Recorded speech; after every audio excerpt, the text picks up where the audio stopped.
The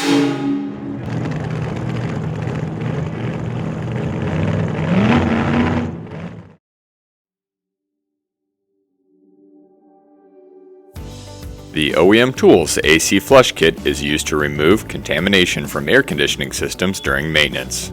Start by filling the cylinder with up to 32 ounces of flush solvent, then reassemble the tool. Next, with the inlet valve turned off, connect regulated shop air to the inlet side of the cylinder.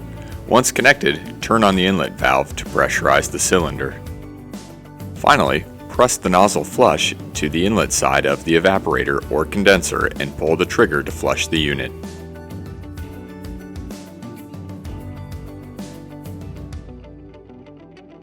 When disassembling the tool, turn off the inlet valve prior to disconnecting the air hose.